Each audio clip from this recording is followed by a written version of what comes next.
Number 7 पूछा गया, we are facing shortage of bed, is it necessary to go hospital. ये सवाल तो बहुत लोगों के दिमाग में आता है कि अगर हमें थोड़ा सा खांसना, छींकना या सपोज करो रिपोर्ट में कोरोना पॉजिटिव निकल के आ गया तो क्या हमें हॉस्पिटल जाना चाहिए।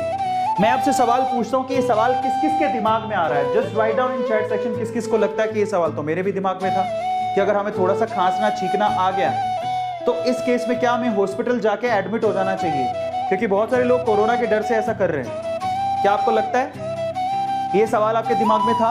मैं आपको जवाब देता हूं इसका, तो इसका आप जवाब ध्यान से सुनिएगा।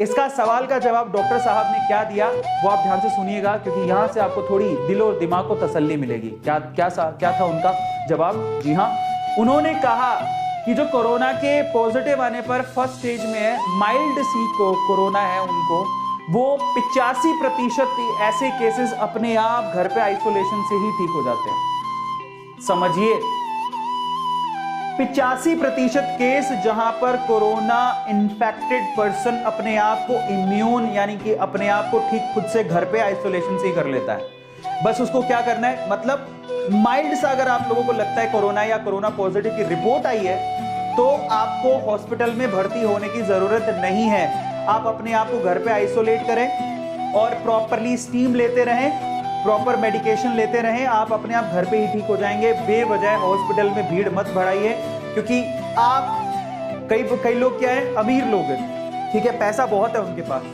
और अमीर लोगों के पास पैसा होता है तो उनके पास डर भी बहुत होता है, मरने का डर।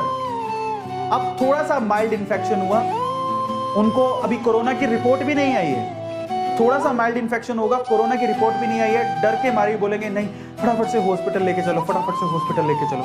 एक बेड जो आपको कोरोना है भी नहीं फिर भी आपने बुक करवा लिया, साहब वही वेंटिलेटर या वही बेड किसी और को चाहिए था जो वाकई में कोरोना से इन्फेक्टेड था। समझिए, उसको जरूरत थी और आपने उसको बुक कर लिया, आपके तो कोरोना की रिपोर्ट भी नहीं आई है। ऐसा हो रहा है, इसलिए आप लोगों से रिक्वेस्ट है कि बेवजह हॉस्पिटल में ना जाएं।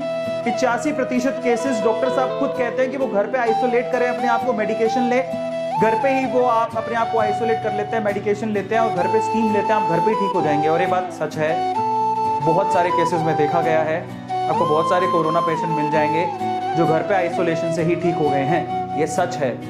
अब बाकी किन्हें जाना चाहिए, तो 15% ऐसे केसेस है जहां पर वाकई में आपकी ऑक्सीजन की लेवल बहुत कम हो रही है। बार बार अपने ऑक्सीजन लेवल को चेक करते रहें, ठीक है। अगर आपकी ऑक्सीजन की लेवल वाकई में 95 से कम जा रही है, 91 तक चली गई अचानक से और बार बार इसमें वेरिएशन आ रहा है और आप रिकवर नहीं कर पा रहे, तब आपको हॉस्पिटल में एडमिट होने की जरूरत है। समझिए, आपको कब हॉस्पिटल में एडमिट होना है। अब ऑक्सीजन के लेवल का कैसे पता लगेगा, इसके लिए ऑक्सीमीटर आते हैं, या तो आप उसे बोरो करें, आप खरीद ले तो ज्यादा ठीक रहेगा। ऑक्सीमीटर आपके शहर में कहीं ना कहीं मिल रहा होगा, जिससे ऑक्सीजन के लेवल का पता लगता है कि बॉडी में, फेफड़ों में ऑक्सीजन का लेवल कितना है। वहां से आपको समझ में आता है कि एक्चुअल में आपको कोरोना है नहीं है, क्या सीन है। एक्चुअल में वही पैरामीटर है जो अभी तक समझ में आया, ठीक है। तो जब आपका ऑक्सीजन का लेवल आपके फेफड़ों में 95-91 से कम जा रहा है, इसका मतलब आप जाइए हॉस्पिटल में एडमिट हो जाइए। वो वही 15% केसेस हैं, अदरवाइज आपको जाने की जरूरत नहीं है।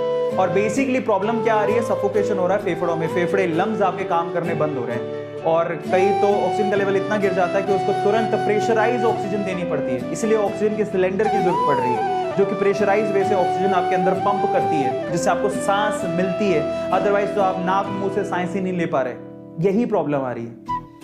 समझ पा रहे हैं, इसीलिए वेंटिलेटर्स की जरूरत है, इसीलिए इतनी ज्यादा डिमांड बढ़ गई है, ठीक है।